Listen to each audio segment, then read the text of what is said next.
한 주간도 주의 은혜 가운데 평안히 잘 지내셨습니까? 예, 요즘은 안전하게 한 주를 지낸다라고 하는 것이 참 새삼 감사한 일이구나라고 하는 생각을 가져보게 됩니다. 그동안 늘상 당연하게 주어지었다라고 생각했던 우리의 일상들이 굉장히 소중하게 여겨지는 그런 하루하루입니다. 벌써 2020년의 절반이 된 것 같습니다. 내일부터 이제 6월 달이 시작이 되는데 언제 이렇게 빨리 6개월이 지나갔는 5개월이 지나가고 6개월째를 맞이하는가라고 하는 생각을 또 가져보게 됩니다. 특별히 매년 6월 달은 우리 교회에 참 뜻깊은 달입니다.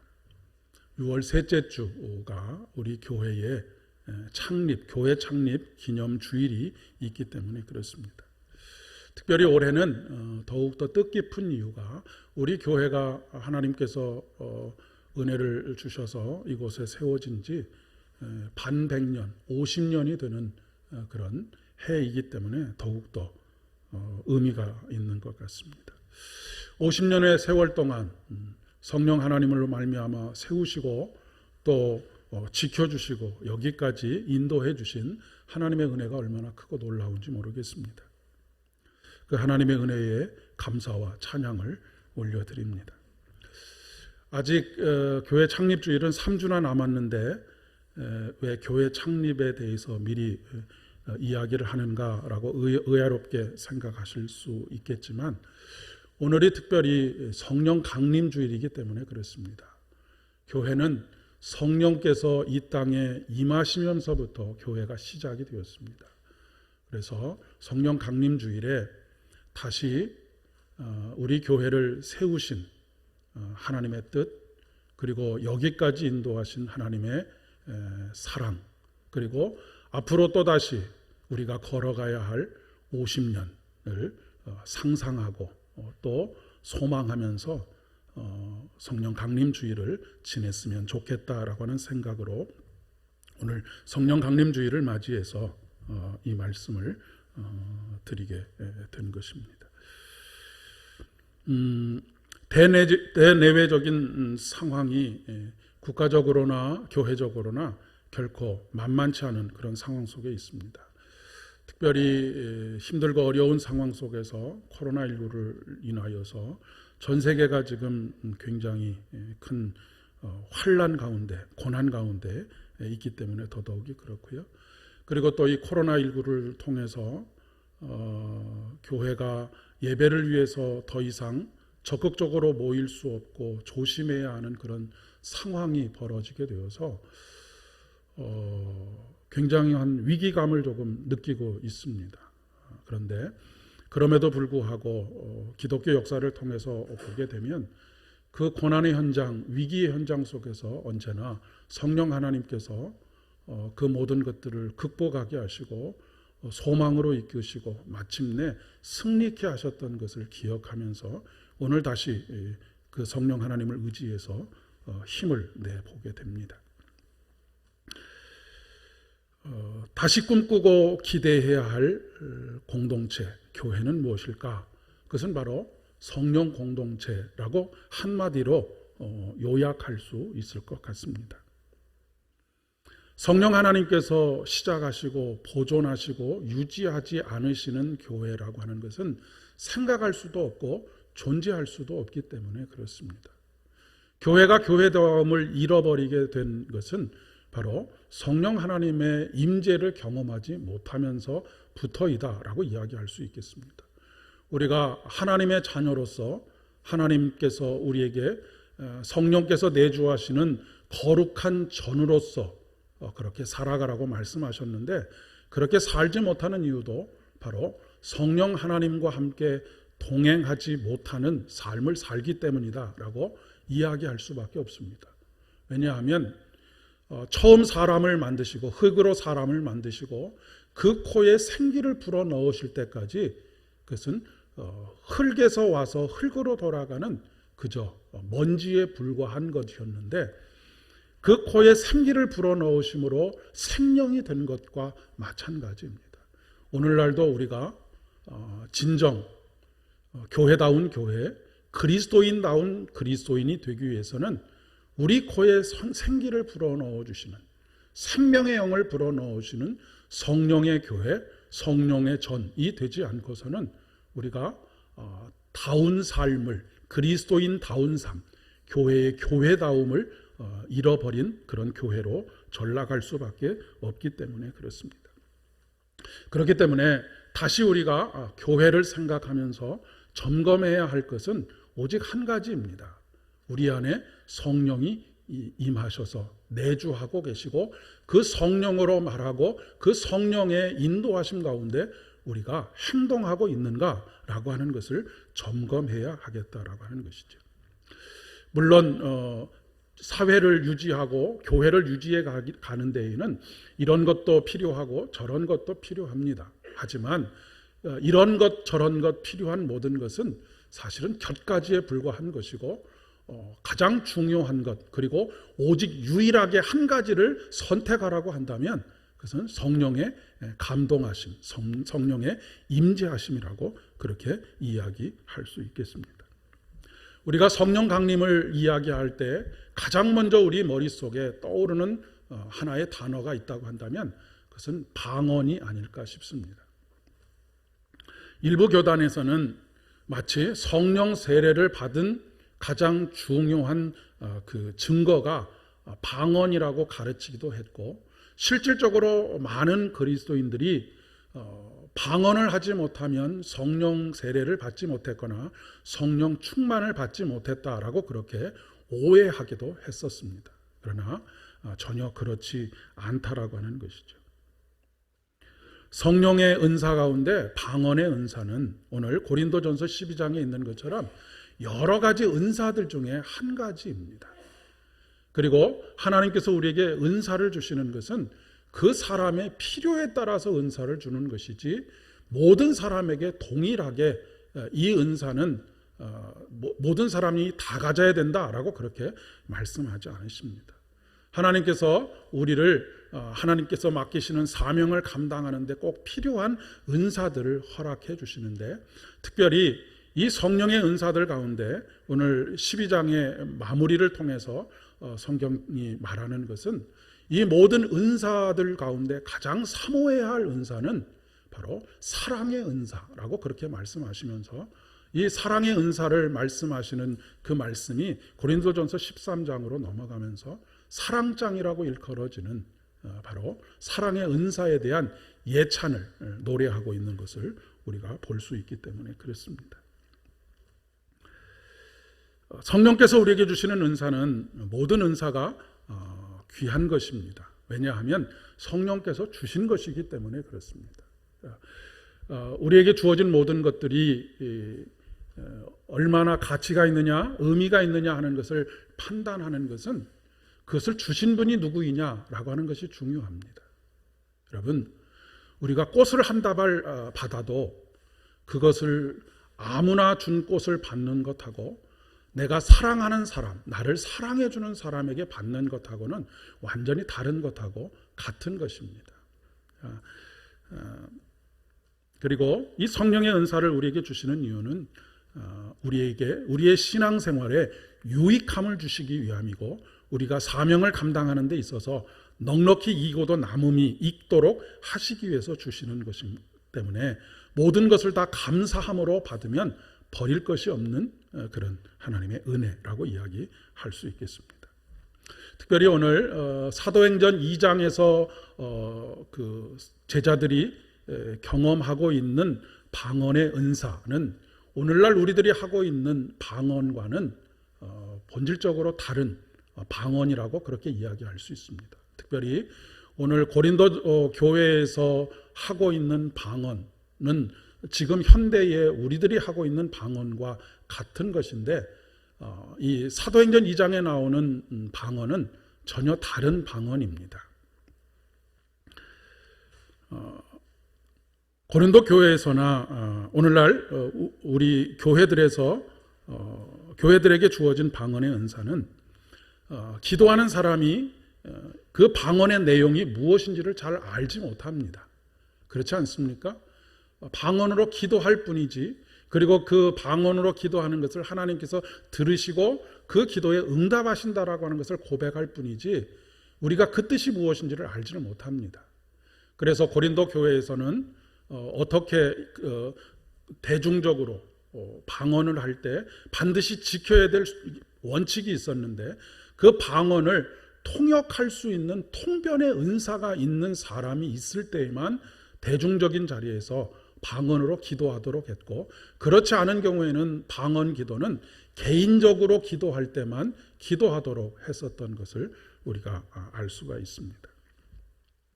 그러나 오순절에 임한 오늘 사도행전 2장에서 베드로를 비롯한 여러 제자들, 마가의 다락방에서 성령의 임재를 경험했던 120명의 제자들이 하고 있는 방언은 알아들을 수 없는 방언이 아니라 알아들을 수 있는 방언인 것을 우리가 알 수가 있습니다. 그것도 자신이 난 곳 방언으로 알아듣게 되는 것이죠. 요즘 말로 이야기하면 그렇게 상상하시면 될 것 같습니다. 동시 통역이 이루어지는 것이라고 생각하시면 되겠습니다. 국제회의가 있을 때에 국제회의에서 수십 개의 나라, 아니면 100여 개의 나라, 아니면 지금 전 세계에 한 270여 개의 나라들이 있는데, 그 나라의 대표들이 각자의 언어를 가지고 사용하다가 회의에 참석하지 않겠습니까? 그런데 그것을 각각 다 통역을 할 수 없기 때문에 현장에서 동시 통역사들이 동시적으로 통역하는 것을 한번 상상해 보시면 될 것 같습니다.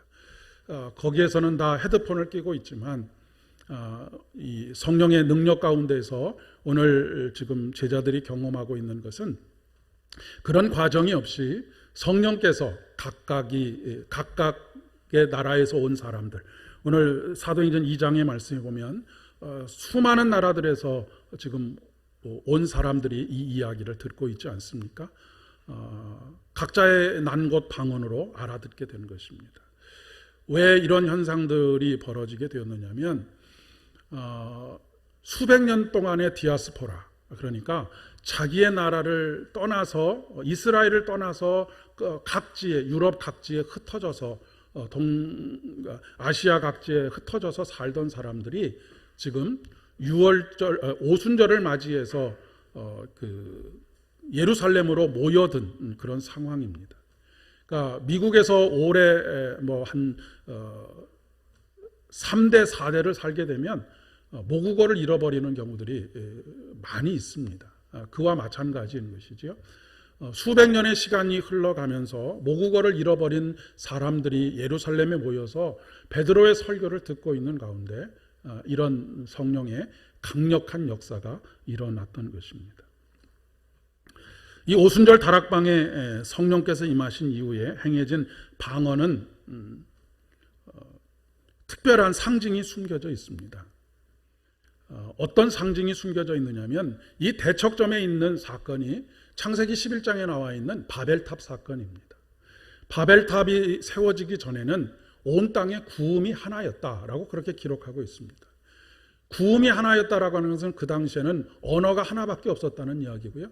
언어가 하나밖에 없었다는 얘기는 그 당시에는 통역을 할 필요도 없었고 이야기하면 모두가 다 알아들 수 있는 상황이었는데, 바벨탑을 쌓음으로 말미암아서 하나님께서 그 교만함을 보시고 사람들에게 서로 알아듣지 못하게 하시고, 그것으로 인해서 갈등이 생기고 분쟁이 생기고 다툼이 생겨서 결국에는 세상으로 흩어지고 말았다라고 하는 이야기입니다. 그런데 그렇게 구음이 하나, 같은 언어로 이야기했음에도 불구하고 자기 식대로, 자기가 생각한 대로, 자기가 듣고 싶은 대로 들음으로 인해서 갈등과 분쟁과 다툼이 생기고 결국 흩어질 수밖에 없었던, 그것을 극복하는 사건이 바로 오순절 다락방에 임했던 성령의 사건이라고 그렇게 이야기할 수 있다는 말씀입니다.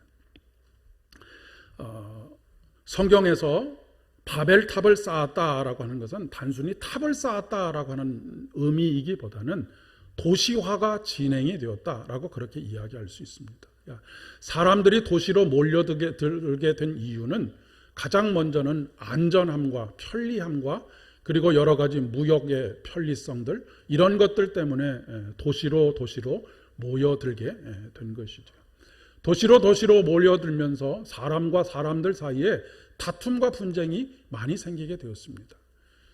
그 사람들 가운데는 힘이 있는 사람이 있었을 것이고 힘이 없는 사람들도 있었을 것이고 많이 가진 사람도 있었을 것이고 적게 가진 사람도 있었을 것이고 머리를 잘 써서 이득을 취하는 사람들이 있었는가 하면 그렇지 못한 사람들도 그 안에는 공존하고 있었을 것입니다.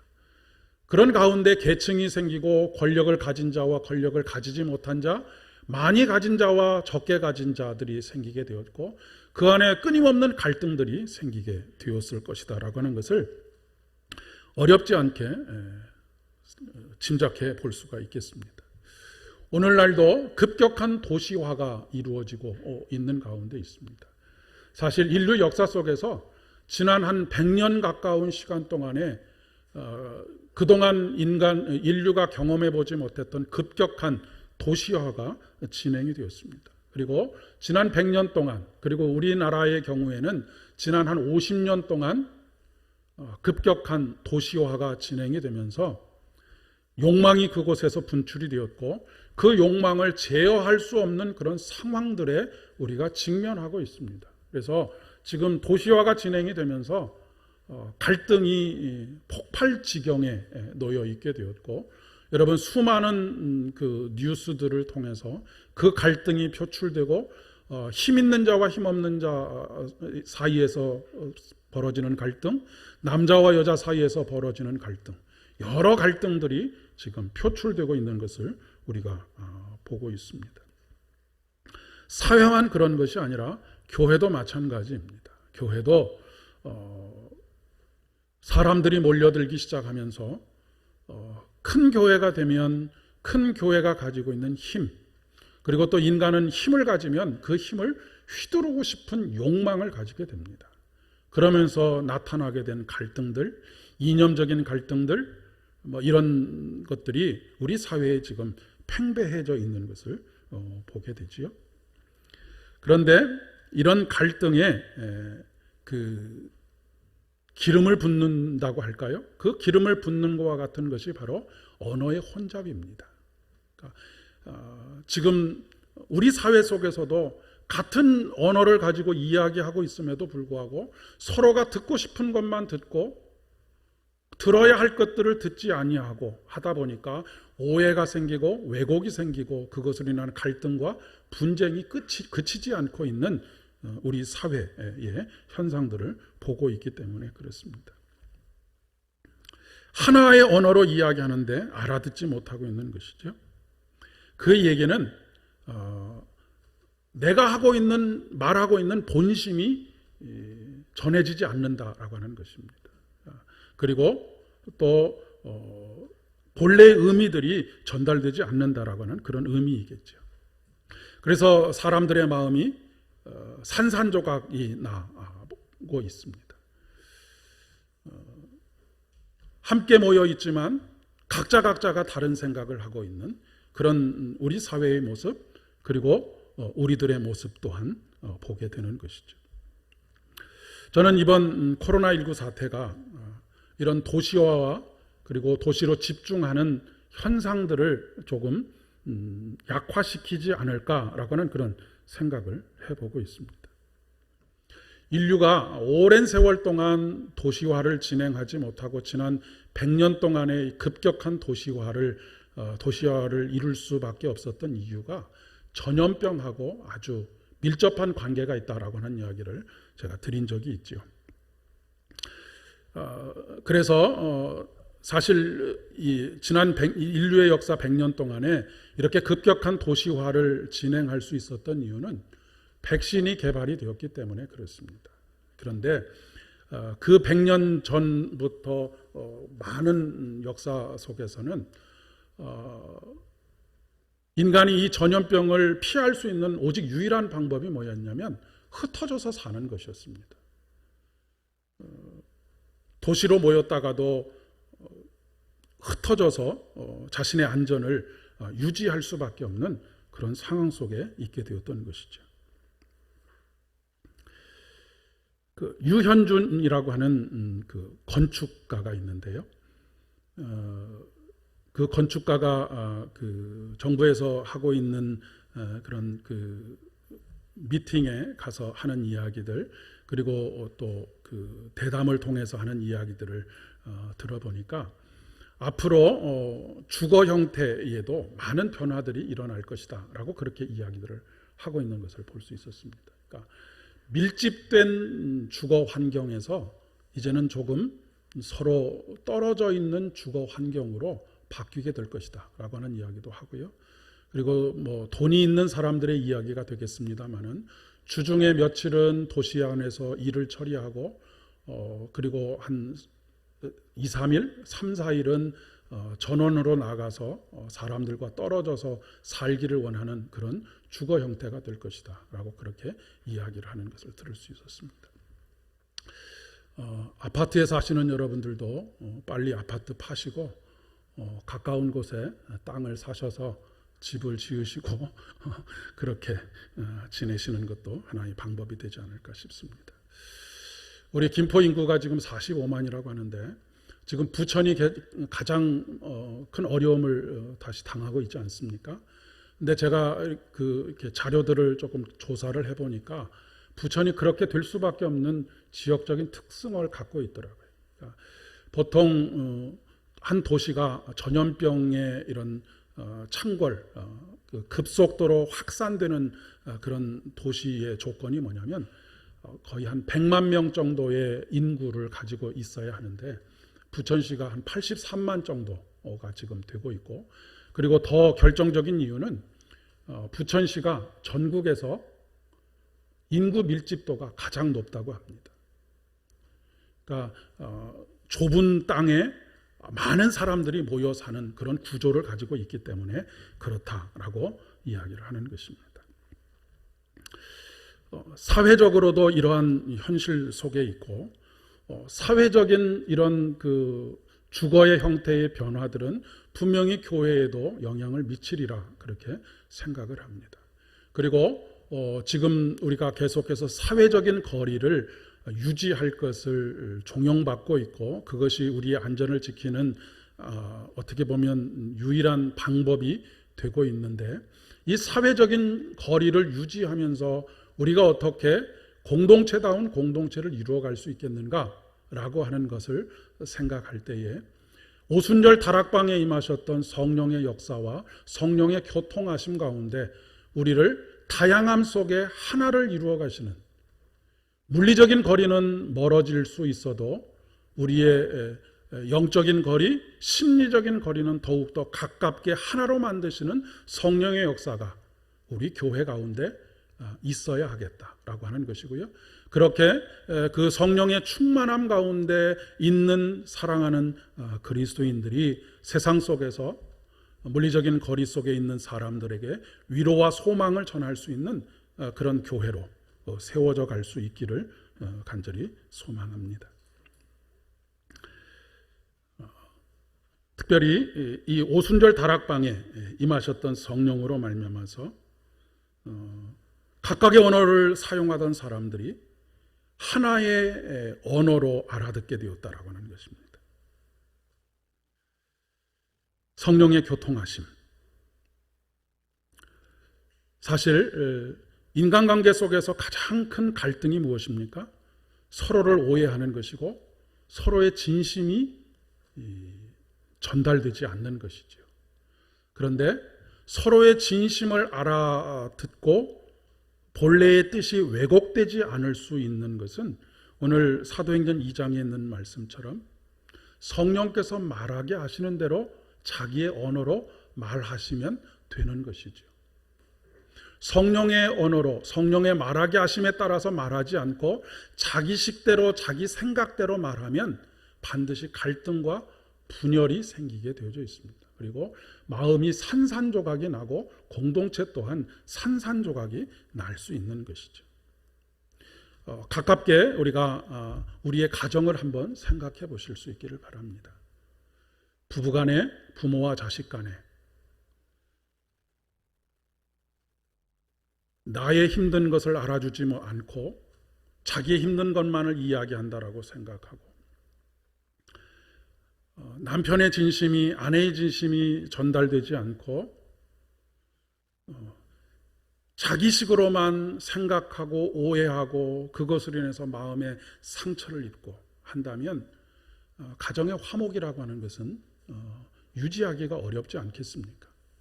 그런데 기도하는 가운데 성령께서 마음에 감동하시는 대로, 성령께서 말하게 하시는 대로, 성령께서 행동하게 하시는 대로, 쉽지 않지만 기도하는 가운데 그렇게 하기를 노력한다고 한다면 우리 가정은 천국이 될 것입니다. 우리 일터도 천국이 될 것이고 우리 교회도 천국이 되지 않겠습니까?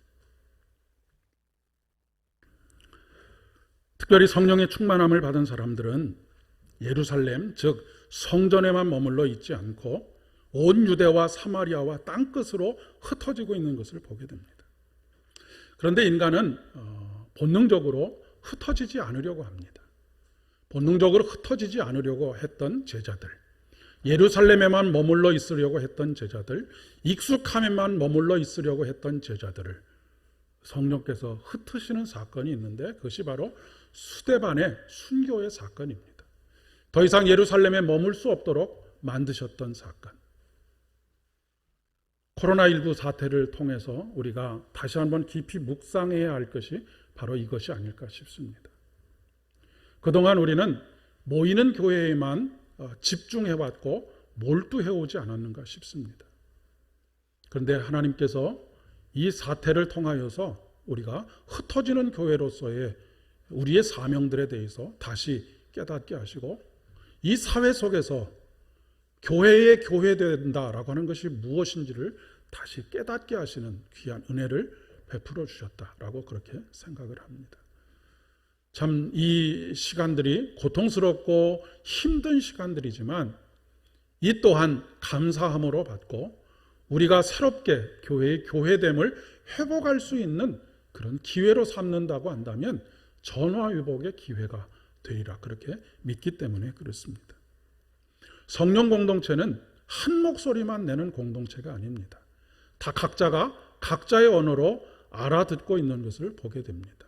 각자의 언어로 알아듣고 있음에도 불구하고 오해나 왜곡이 생기지 않고 그로 인하여서 다툼이나 분열이 생기지 않을 수 있었던 이유는 그 가운데 성령의 교통하심이 있었기 때문입니다.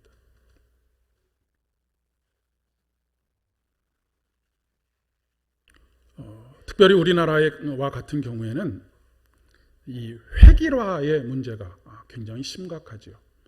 우리 아이들을 학교에서 가르칠 때도 공장에서 찍어내듯이 획일화된 생각,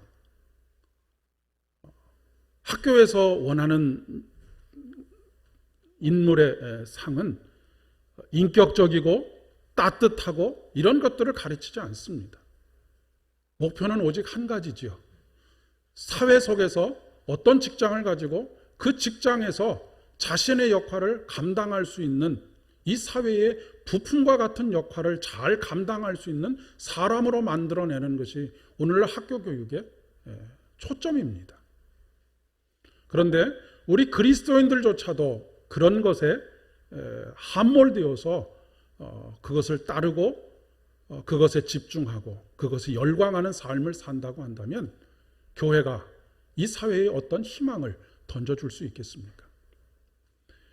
신앙으로 자라는 아이들은 다양한 생각, 다양한 관심, 다양한 삶의 모습 속에서도 성령 하나님의 교통하심 속에서 하나의 일치를 이루어가는 그런 삶을 살아갈 수 있도록 우리가 지속해서 기도하고 그런 사람들로, 그런 인격으로 만들어가는 것, 그런 인격을 함양할 수 있도록 도와주는 그런 믿음의 사람들이 되어야 하겠습니다. 이 사회에는 다양한 소리들이 존재합니다. 그 다양한 소리들을 하나로 묶어낼 수 있는 것, 그것이 무엇이겠습니까? 이는 힘으로도 되지 않고 능으로도 되지 않고 오직 하나님의 영으로 되느니라. 이 사회의 지금 가장 큰 화두가 무엇입니까? 이 사회가 극심한 분열과 다툼과 갈등 속에 있는데 이 사회를 하나로 묶어낼 수 있는 사람들, 그 사람들이 누구일까? 교회를 다니는 사람이 아니라 성령의 충만함 가운데서 신앙생활을 하는 그리스도인들, 이 그리스도인들이 그것을 하나로 담아낼 수 있는 역할을 할 수 있다라고 그렇게 생각합니다. 그래서 여전히 교회는 세상의 희망이고 성령의 교통하심 가운데 있는 그리스도인들이 세상을 하나로 묶어낼 수 있는 그런 사람으로서의 역할을 감당할 수 있으리라 그렇게 믿습니다. 이 다양함을 묶어낼 수 있는 힘이 있다고 한다면 아까 성령의 은사 가운데서 우리가 가장 사모해야 할 사랑의 은사라고 그렇게 믿습니다. 고린도전서 12장의 말씀에서 다양한 은사가 결국 하나로 귀결되는 것이 바로 사랑의 은사이기 때문에 그렇습니다. 교회가 교회다워지는 것, 그것은 어떤 힘을 가진 사람이나 재력이 많은 사람이나 능력이 출중한 사람을 통해서 교회의 교회다움이 회복되는 것이 아니고 우리 각자 한 사람 한 사람이 성령의 감동하심 가운데 있게 될 때 교회의 교회다움을 유지해 갈 수 있게 되리라 그렇게 믿습니다. 지난 50년을 돌이켜보면서 다시 50년을 상상하고 즐거움으로 소망 가운데 하나님 앞에 기도하면서 우리가 간절히 간구해야 될 오직 한 가지, 마가의 다락방에 모여있던 주님의 제자들이 간절히 간구했던 오직 한 가지, 성령의 임재, 성령 강림을 위해서 기도해야 하겠습니다. 그저 우리가 구호처럼 성령이 충만한 교회 되게 해주십시오 라고 한다고 해서 성령이 충만한 교회가 되는 것이 아닙니다.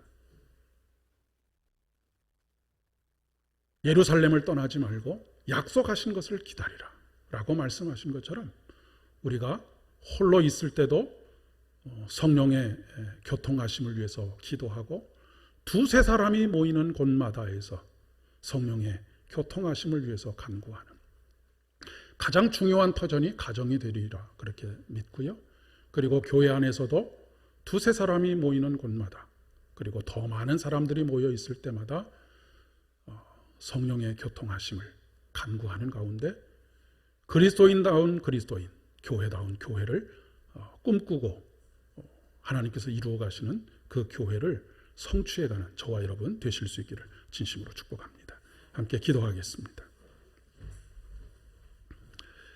은혜가 풍성하신 주님, 우리 사회의 수없는 갈등과 분열과 다툼을 봅니다. 교회도 결코 예외는 아닙니다. 우리의 가정들도 결코 예외는 아닙니다. 오늘 이 시간 돌아봅니다. 우리가 성령의 감동하심 가운데 있는가? 성령께서 말하게 하시는 대로 말하고 있는가? 성령께서 행하게 하시는 대로 행하고 있는가? 그렇지 못했음을 고백하고 회개합니다. 하나님, 우리 마음에 성령을 부어 주시옵소서.